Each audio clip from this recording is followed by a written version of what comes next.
Benson is also watching us. Oh my God. Right here in the African History class. Thank you so much. We appreciate you. Lord God have mercy. Elon Beanie is here. Thank you so much, Elon Beanie, for being part of the African History class.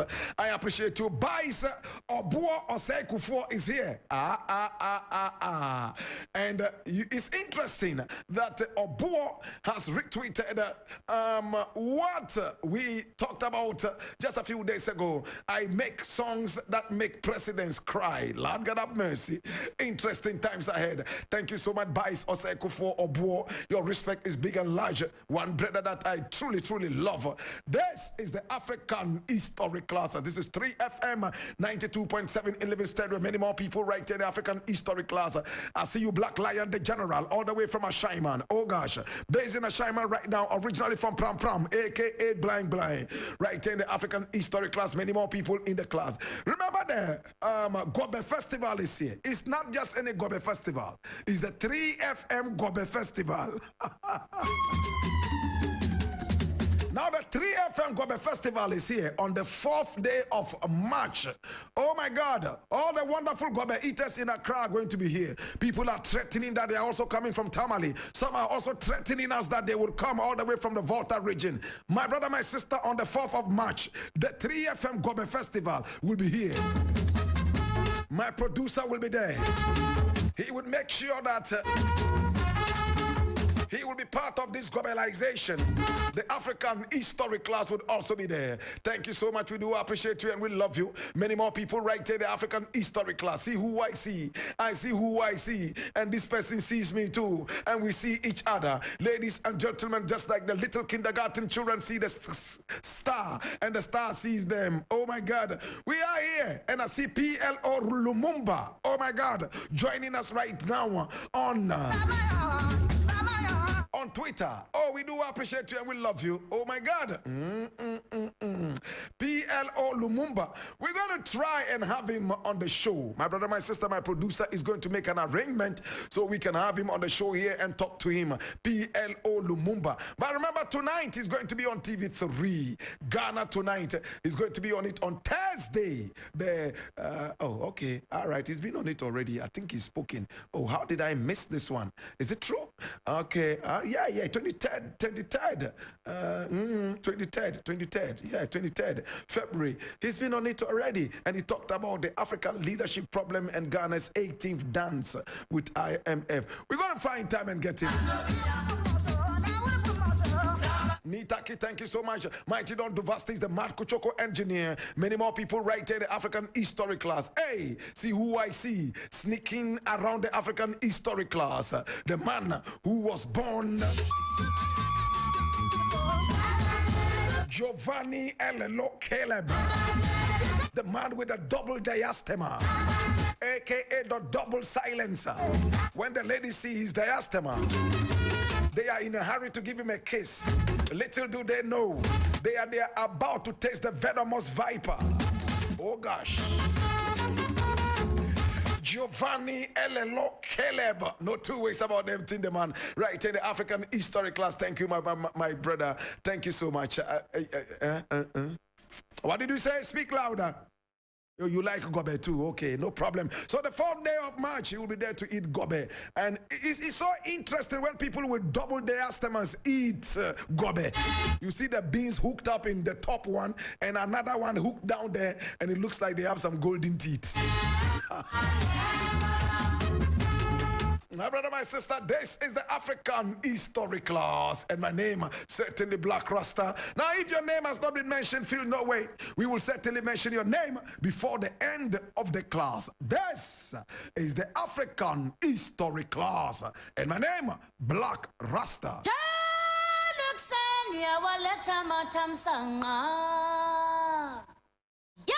Our class is going to last 10 minutes today, and it starts.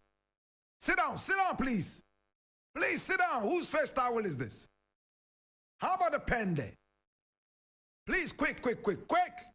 Okay, so the class, sit down, please. The class starts now.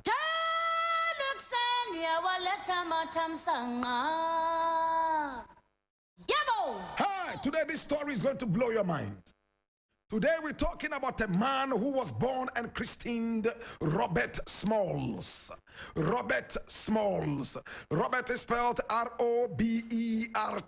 Smalls is S-M-A-L-L-S. Robert Smalls. Oh gosh. Now Robert Smalls was born on the 5th day of April in 1839. Yes, 1839. Oh my God.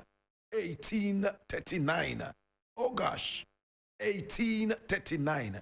He died at the age of 74 on February 23, 1915. At the age of 74. Today we remember this great man. We remember this wonderful black man. And his life is about to mesmerize you.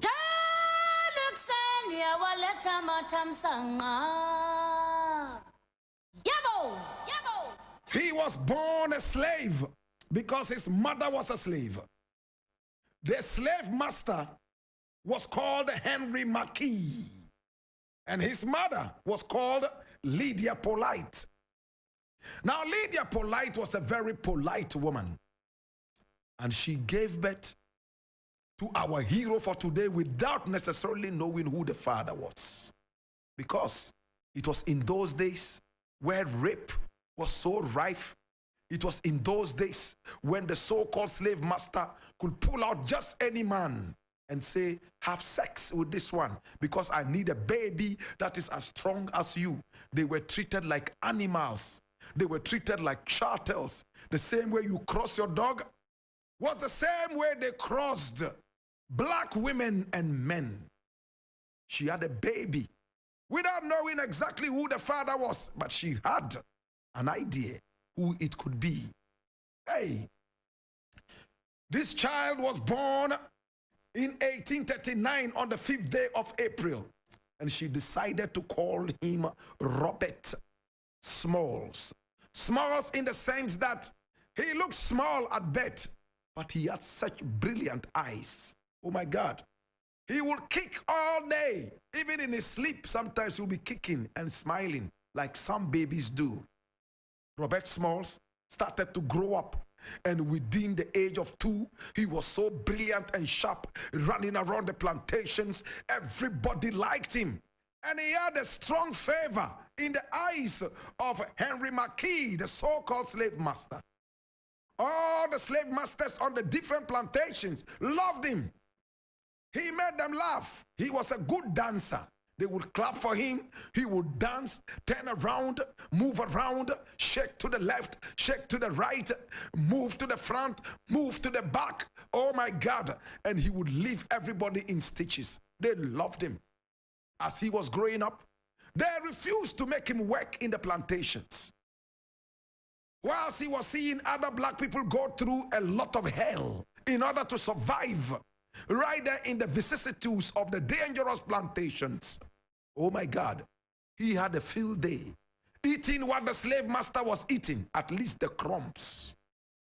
So his mother, Lydia Polite, got very, very, very disturbed. She told herself, I would not want to have a child who will grow up and think that the plantation, the slave plantation, is all a bed of roses. No. I need him to grow up, getting to know the atrocities black people are going through. So at the age of 12, look at what she did. When he was 12, at the request of his mother, Smalls' master sent him to Charleston in South Carolina. Remember, our hero for today was born in Beaufort, B-A-U-O-F-O-R-T. In fact, the correct French pronunciation is Beaufort, but the English pronunciation is Beaufort, B-E-A-U-F-O-R-T, Beaufort, in South Carolina. French pronunciation, Beaufort, it means beautiful fort. But English pronunciation, Beaufort. French pronunciation, Beaufort. My brother, my sister, South Carolina. Now, at the age of 12, the mother begged Henry Marquis, the slave master, to send her son all the way to the other part of South Carolina known as Charleston, and to be put in a plantation where he would be subjected to a lot of hard work. She wanted to train her child. And when he got there, oh my God, the favors were still on. Even though not as much as it was in Beaufort. He was earning $16 a week. And out of the $16, he was asked to keep only $1. So the whole week, he would work and earn $16, but keep only $1. Oh my God. He worked very, very hard. He was a youth who worked so hard. Now listen, when he was only 17, whilst working in this plantation in Charleston, he fell in love with a hotel attendant. Oh my God. Yes. At this time, he was allowed to go on the roads and fix lamps. So he was a lamp lighter. He would go and fix broken street lights and lamps on the street. He was making money. He would keep part of the money. Oh my God. He still had the favor. He would work on the docks and the wharfs. You know what it means to say dock and wharf? We're talking about the sea, the dock and the wharf. That was where he was working and he was making money. People loved him naturally because he was very, very hilarious. Oh my God. And he was a beautiful orator. He could speak. Oh gosh. See what happened now? At the age of 17, he decided to get married. Hey, 17, he got married to a lady by name Hannah Jones. And Hannah Jones was already 5 years his senior in terms of age. So she was 22. And at 22, she already had 2 children.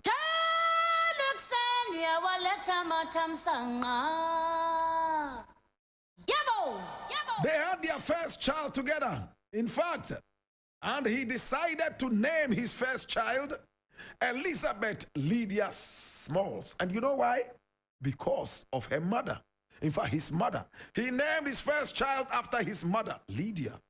Oh my God. Now they had a son and they decided to call him Robert Jr. after himself. Unfortunately, the child died just after 2 years. Oh my God.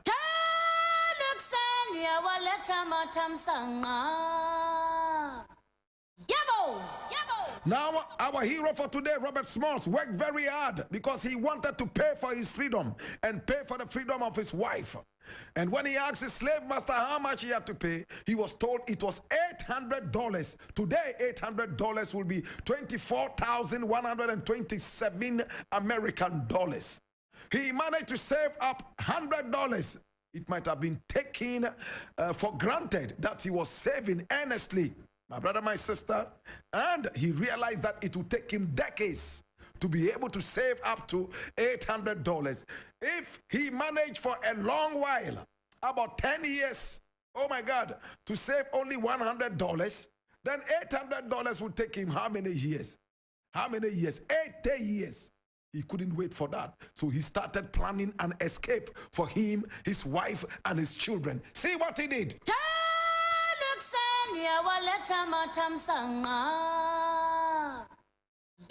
In April 1861, the American Civil War began with the Battle of Fort Sumter. Yes, the Battle of Fort Sumter. The Battle of Fort Sumter. Sumter is spelled S-U-M-T-E-R. And it was the bombardment of Fort Sumter near Charleston in South Carolina, where our hero had relocated by the kind courtesy of his mother, Lydia Polite.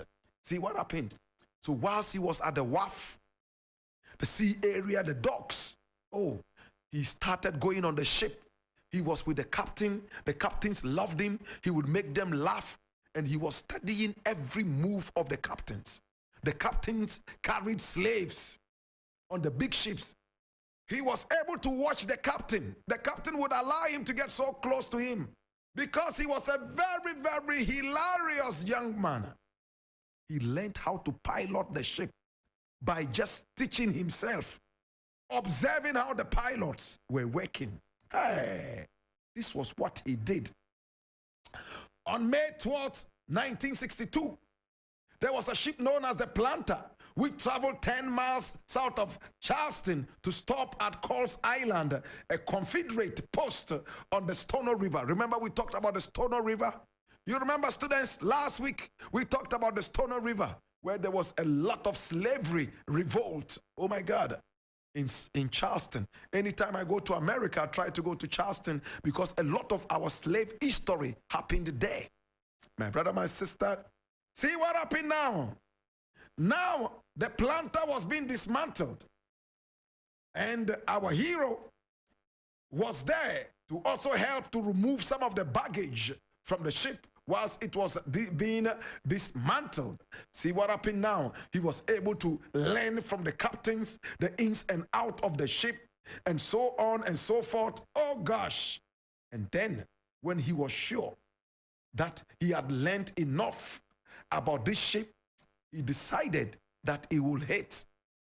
So the captains docked the ship. In fact, when they docked the ship, they came out of the ship to go and drink and enjoy themselves. It was that time that he sparked the engines of the ship and he set sail, and with the rest of the slaves, he sailed out of the area. Oh my God. He knew if he was able to pilot the ship out of the Union blockade, he would be able to free himself and free his family. He sent a message to his wife and children to meet him at the banks of the river, and they did. And he picked up all of them and other slaves who were ready to escape. He sailed them on his new ship. Oh my God. Whilst wearing the captain's uniform, he behaved in the same mannerisms as the captain of the ship. He became the first black captain of a ship who never had any official training. The first black captain of a ship in America.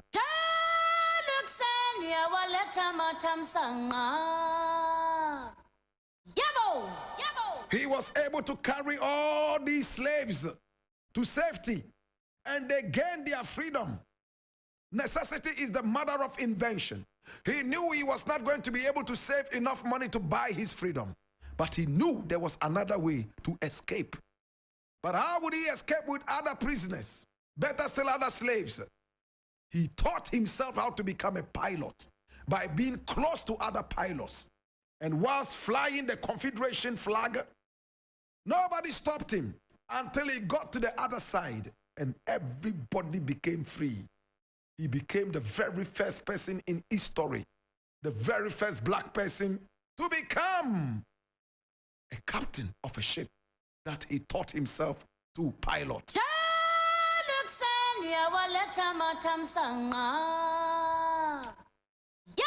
All the newspapers and magazines in America wrote about him. The U.S. Congress passed a bill awarding Smalls and his crewmen the prize money for the planter. That's the valuable, not only for his guns, but also for the low draft in Charleston Bay. He became an instant hero in America. They gave him 1,500 American dollars, money that was more than the money he needed to buy his freedom and the freedom of his wife. Oh my God. He became an instant hero in America. Now, 1,500 US dollars today would be 40,715 American dollars. Oh my God. He became a very serious businessman. He even became a congressman in America when he entered politics. He was encouraged by the Mayor General David Hunter, the Union commander of the Port Royal. And he went to Washington, D.C. And in August 1862, he was sent by the American Missionary Association to help formerly enslaved people at Port Royal. He became the champion of slaves, freeing them one after the other, and using his money to build schools, to train and to teach slaves who were freed and black people. He started with South Carolina, Charleston, and then he spread all the way down to the whole of America, building schools and helping black people to free themselves from slavery.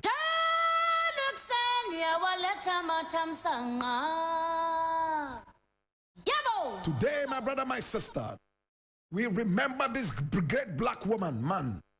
In fact, he made a lot of money. Oh, he became a businessman. owned a lot of businesses. He was a congressman. He was a civil rights activist. At the same time, he was a symbol of black liberation and freedom.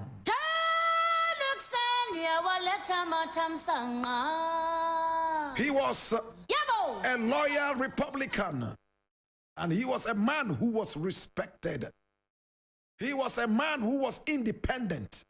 He was a man who could do anything that he put his hands on. He was recognized by President Barack Obama when he was in office.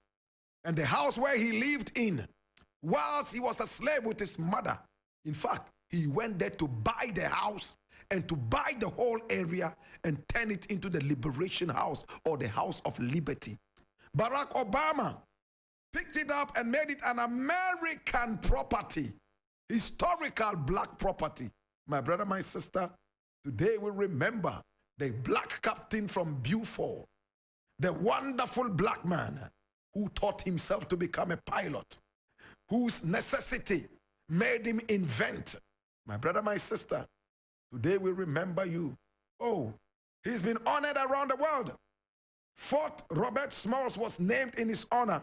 It was built by the free blacks in 1863 on Maguire's Hill on the south side of Pittsburgh during the American Civil War. It survived until the 1940s. Now the Robert Smalls House in Beaufort has been designated a National Historic Landmark, as you were told, and a monumental statue has been dedicated to his memory, where he is interred at Tabernacle Baptist Church in Beaufort.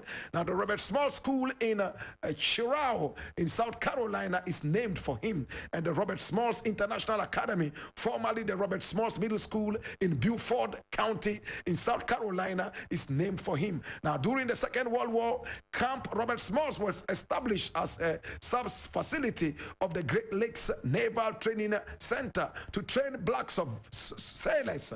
Oh my God. And of course, in 2004, the U.S. named a ship, Robert Smalls, after him. Oh my God. There is also a museum that is in his name. Oh my God. The Robert Smalls Parkway is a 5-mile section of the South Carolina Highway 170 that crosses Port Royal Island and leads to Beaufort. Oh, a statue of Robert Smalls is also in the National Museum of African American History and Culture. Oh, God have mercy. Now, there's a biopic of Robert Smalls, and it's being developed by Legion M. Walper Corporation will build Duke, entitled Defiant. My brother, my sister, today we remember you, Papa. Oh, Uncle Robert Smalls. Papa, why have you? Papa, Missy, why have you? This is the statue. My producer has put it up. This is the statue. This is his statue. Oh, Papa. Papa, Mizuni Yamiko. Papa. Papa, Mizuni Yamiko. Papa, Uni Yamiko. Papa. Oh, Papa, why have you? Papa, damn it, you. Papa. Papa. Papa, Missy, yeah, Papa. Missy, when you go? When you go, what? Me never go, Papa. Yeah, Papa.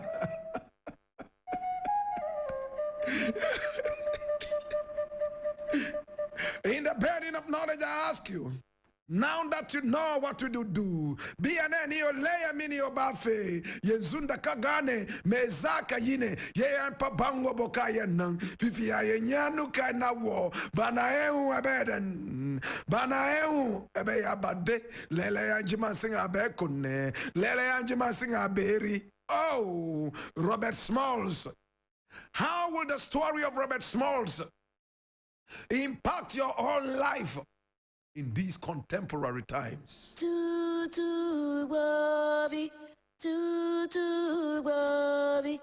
Papa mula ho meu, mama mula ho meu.